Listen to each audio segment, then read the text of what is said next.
अस्सलाम वालेकुम, my name is Saviya Rabbani. Welcome to Pharma Whisper. आज जो हमारा टॉपिक है वो हमारे पास रिएक्शन मैकेनिज्म का लास्ट टॉपिक है विच इज़ मैनिक रिएक्शन। ये इम्पॉर्टेंट है। हमने जो पहले पढ़ा है पर्किन रिएक्शन, ये उसके साथ मिक्स भी होता है। बच्चे क्या करके आते हैं कि जो मैनिक रिएक्शन है उसमें पर्किन लिखा आता है और पर्किन में मैनिक। तो आप लोगों ने ऐसी कन्फ्यूजन नहीं क्रिएट करनी, आप लोगों ने इसको प्रॉपर याद रखना है कि मैनिक जो होता है वो वहाँ पर क्या होता है, एसिड या बेस कैटालाइज्ड होता है। बाकी जो पर्किन है वो अलग सिस्टम है। हम कहते हैं कि हमारे पास what is Mannich reaction. Mannich reaction क्या होता है? It is defined as amino alkylation reaction. ये क्या होता है? हमारे पास अमाइनो अल्काइलेशन रिएक्शन होते हैं in which ketone and aldehyde react with primary और secondary amine to form Mannich base. इसमें क्या होता है? इसमें तीन रिएजेंट्स होते हैं, हमारे पास तीन रिएक्टेंट्स हैं जो मिलकर क्या बना रहे हैं, एक प्रोडक्ट बना रहे हैं। कौन कौन से हैं हमारे पास रिएक्टेंट्स? कीटोन, एल्डिहाइड और प्राइमरी या सेकेंडरी अमीन। ये क्या है? हमारे पास तीनों रिएक्ट करेंगे और हमारे पास क्या बनाएंगे? एक हमारे पास मैनिक बेस बनेगी, या हम कहते हैं this is beta carbonyl compound. इसीलिए हम इसको क्या कहते हैं? This is a condensation reaction. Mannich reaction जो होता है हमारे पास कंडेंसेशन रिएक्शन भी कहा जाता है, जिसमें हमारे पास कीटोन, एल्डिहाइड, प्राइमरी या सेकेंडरी अमीन रिएक्ट करते हैं और बनाते हैं एक मैनिक बेस। ठीक है, हम कहते हैं ये हमारे पास अमाइनो अल्काइलेशन रिएक्शन है। अमाइनो अल्काइलेशन रिएक्शन मीन कि हमारे पास जो मैनिक बेस बनती है उसमें क्या है, हमारे पास अमाइन होता है, एक अमाइन ग्रुप होता है और हमारे पास क्या होता है, एक अल्काइल चेन होती है। तो this is amino alkylation reaction. History में कहते हैं हम जो हिस्ट्री यूज होती है, हम कहते हैं कि डिस्क्राइब किसने किया था? कार्ल मैनिक ने किया था 1912 में। और कंडीशंस क्या है? कंडीशन क्या है कि हमारे पास मैनिक जो रिएक्शन है वो एसिड कैटालाइज भी हो सकता है, हमारे पास बेस कैटालाइज भी हो सकता है। अब हम कहते हैं ओवरऑल जो रिएक्शन है हम उसको पहले देखेंगे, देन हम देखेंगे एसिड कैटालाइज किस तरह है मैकेनिज्म, बेस कैटालाइज किस तरह है। जनरल रिएक्शन में हमारे पास क्या है? फॉर्मेल्डिहाइड, एसीटोन मीन के कीटोन और हमारे पास सेकेंडरी अमीन, ये रिएक्ट करते हैं। अब हम इसको जो प्रोडक्ट बनानी है ना विच इज मैनिक बेस, तो यहाँ पे क्या होगा? वाटर की रिमूवल होगी। मैनिक बेस बनाने के लिए क्या करना है? एक हाइड्रोजन यहाँ से निकलेगा, एन पहले हमारे पास क्या होगा, ये अटैच होगा NR1R2। ठीक है, ये अटैच हो गया। अब क्या होगा हमारे पास? हम आते हैं फॉर्मेल्डिहाइड पे। एक हाइड्रोजन यहाँ से निकला, एक ऑक्सीजन यहाँ से निकलेगी, एक हाइड्रोजन है क्या वो मैं बताती हूँ कहाँ से निकलेगा। NR1R2 ये हो गया, ये किसका था? सेकेंडरी अमीन का। अब ये CH2 किसके है? ये CH2 है हमारे पास फॉर्मेल्डिहाइड का। फॉर्मेल्डिहाइड का CH2 निकल गया। अब हमने जो एसीटोन है इसमें से हमने एक हाइड्रोजन ले लिया, क्या बन गया? वाटर की रिमूवल होगी। जब हमने हाइड्रोजन ले लिया तो क्या बचा? CH2।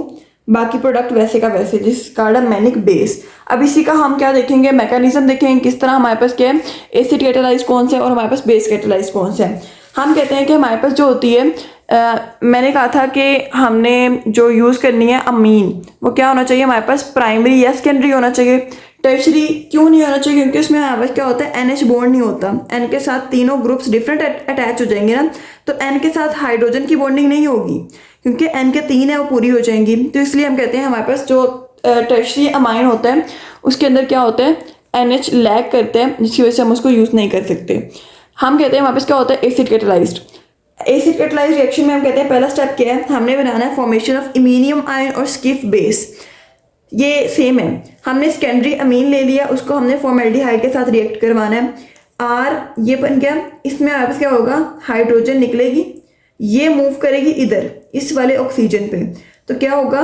RNN। ठीक है, RNR ये वाला, साथ क्या है?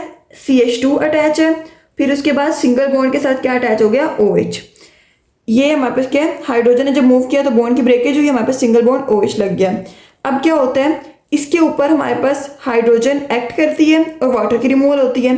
वाटर की रिमूवल होगी तो क्या होगा? ये हमारे पास क्या होगा? रिमूव होगा। ये रिमूव हो गया, तो जब ये रिमूव होगा हम कहते हैं कि हमारे पास कार्बन की वैलेंसी पूरी नहीं होती। जब ये रिमूव हो जाएगा तो क्या होता है? कार्बन जो होता है वो अपना ये वाला बॉन्ड शिफ्ट करता है इधर, और यहाँ पे क्या बना देता है? डबल बॉन्ड बना देता है।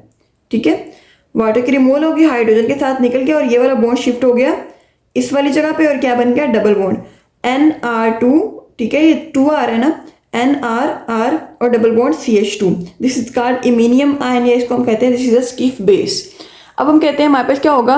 नेक्स्ट स्टेप ने जो हमारा नेक्स्ट स्टेप है उसमें हमारे पास इनोल बनाना है।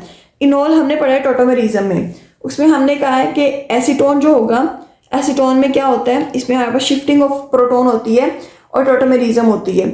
हम इसमें जो शिफ्ट कर रहे हैं, यहाँ से हमने हाइड्रोजन शिफ्ट की इस वाले ऑक्सीजन पे, और ये वाला बॉन्ड जो शिफ्ट हो जाएगा ये इधर शिफ्ट हो जाएगा, तो यहाँ पे डबल बॉन्ड और ये क्या हो जाएगा, this is OH, this is tautomerism. Tautomerism का सिग्नेचर जो साइन है वो ये है, ना कि ये बच्चे लगा देते हैं ये रेजोनेंस क्या है। याद रखिएगा, जब मैंने बेसिक कंसेप्ट में टॉटोमेरिज्म का लेक्चर दिया है तब भी मैंने यही समझाया है कि इन दोनों में डिफरेंस क्या है, तो इसको ध्यान रखना है। इनोल बन गया, अब हमारे पास क्या बन गया, एक इमीनियम आयन बन गया और एक हमारे पास क्या बन गया, इनोल। अब क्या होगा, इन दोनों का रिएक्शन होगा, इनोल का और हमारे पास इमीनियम आयन यानी कि स्किफ बेस का रिएक्शन होगा और हमारे पास क्या बनेगी, मैनिक बेस। अब इनोल और स्किफ बेस रिएक्ट करते हैं और हमारे पास बनाते हैं मैनिक बेस। हमारे पास हाइड्रोजन की रिमूवल होती है। अब इसको गौर से देखना है, CH3 जैसे हमने पहले बनाया ना ऊपर पीछे वाली, अब उसको हम रिपीट करते हैं। अब क्या होगा, CH3 यहाँ से हाइड्रोजन रिमूव हो, क्योंकि यहाँ पे क्या है, हमारे पास सिंगल बॉन्ड हाइड्रोजन है, हाइड्रोजन रिमूव हुआ, ये बॉन्ड इधर शिफ्ट हो गया, CH3 C double bond O, ये वाला जो बॉन्ड है ना, ये इसकी शिफ्टिंग हुई है इधर। तो क्या हुआ, जब इसकी शिफ्टिंग हुई तो कार्बन इन दोनों के दरमियान का बना, बॉन्ड बना, और ये क्या हो गया, सिंगल बॉन्ड हो गया। जब यहाँ तक बॉन्ड बन गया हमारे पास, तो क्या होता है, जब ये बॉन्ड बन जाते हैं तो जो नाइट्रोजन है उसकी एक्स्ट्रा वैलेंसी है, उसको हमने 3 पूरी करने के लिए, क्योंकि यहाँ पे लोन पेयर अपना वो डोनेट कर रहा है ना, तो हम उसको पूरा करने के लिए क्या करते हैं, एक सिंगल बॉन्ड बनता है यहाँ पे, ये बॉन्ड ब्रेक हो जाता है, क्योंकि यहाँ पे हाइड्रोजन जो होता है वो अपना जब इसके साथ अटैचमेंट होती है तो क्या होती है, इसकी अपना सिंगल बॉन्ड ब्रेक हो जाता है और हमारे पास क्या बनता है, मैनिक बेस बन जाता है। हाइड्रोजन का बॉन्ड इधर शिफ्ट हुआ, डबल बॉन्ड आ गया, ये बॉन्ड शिफ्ट हुआ और हमारे पास क्या हुआ, इन दोनों के दरमियान बॉन्ड बना और नाइट्रोजन की वैलेंसी पूरी करने के लिए हमने सिंगल बॉन्ड लगा दिया।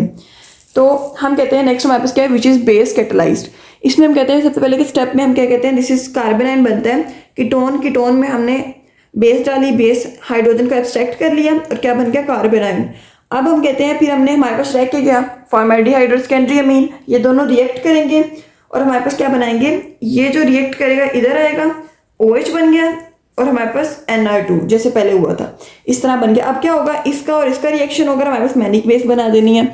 अब हम करते हैं रिएक्शन, ये जो है कार्बन आयन और ये वाला कंपाउंड इधर आ गए। अब क्या होगा, RC डबल बॉन्ड O वैसे का वैसे, CH2 वैसे का वैसे। अब हमारे पास ये वाला OH रिमूव हो गया, ठीक है। ये जब OH रिमूव होगा तो क्या होगा, H2C के साथ बॉन्डिंग होगी, ये बॉन्ड ये इधर शिफ्ट होगा नेगेटिव और क्या होगा, दोनों में बॉन्ड बनेगा CH2 और NRR और OH हमारे पास रिमूव होगा, दिस इज मैनिक बेस। समझ आ गई इतनी। ये थोड़ा सा कॉम्प्लिकेटेड है, बच्चों को कॉम्प्लिकेटेड लगता भी है, बट आपने इसको थोड़ा सा ना प्रॉपर याद कर लें आप लोग, या इसको एक कोई 5-6 दफ़ा करके देखेंगे ना इस रिएक्शन को, तो इजीली रिमेंबर हो जाएगा आप लोगों को। तो आप लोगों ने इस तरह एसिड और बेस कैटलाइज दोनों तरीक़ों से इसको एक्सप्लेन करना है। नेक्स्ट हम कहते हैं हमारे पास क्या होती है, इसकी एप्लीकेशन आती है मैनिक रिएक्शन की। It is use in synthesis of alkyl amines, polymers, catalyst, agrochemicals में होता है, सोप और डिटर्जेंट के फॉर्मेशन में यूज़ होता है, पेप्टाइड, न्यूक्लियोटाइड वगैरह के फॉर्मेशन में यूज़ होता है। कुछ ड्रग्स बनाता है, लाइक मैनिक बेस जो होती है हमारे पास क्या बनाती है, टेट्रासाइक्लिन बनाती है। ये हमारे पास ड्रग की क्लास है। सो ये था हमारे पास मैनिक रिएक्शन, इंपॉर्टेंट है, आप लोगों ने इसको अच्छे से करना है और इसकी थ्योरी भी ऐड करनी है। हर जो हमारे पास रिएक्शन है, हर अरेंजमेंट है, हर रिएक्शन मैकेनिज्म है, चाहे मैकेनिज्म का कोई भी स्टेप है, आपने अकॉर्डिंग टू मार्क्स उसमें थ्योरी ऐड करनी है। ऐसे नहीं छोड़ के आ जाना सीधे रिएक्शन कराने हैं, हमने इसमें प्रॉपर उसकी थ्योरी ऐड करके मैकेनिज्म की फिर लिखना है। होप से समझ आ गई, नहीं समझ आई तो पूछ सकते हैं, और डिस्क्रिप्शन में व्हाट्सएप ग्रुप का लिंक है, वहाँ से ज्वाइन करके आप लोग नोट्स वगैरह भी ले सकते हैं मेरे किसी भी लेक्चर का। जज़ाकल्लाह।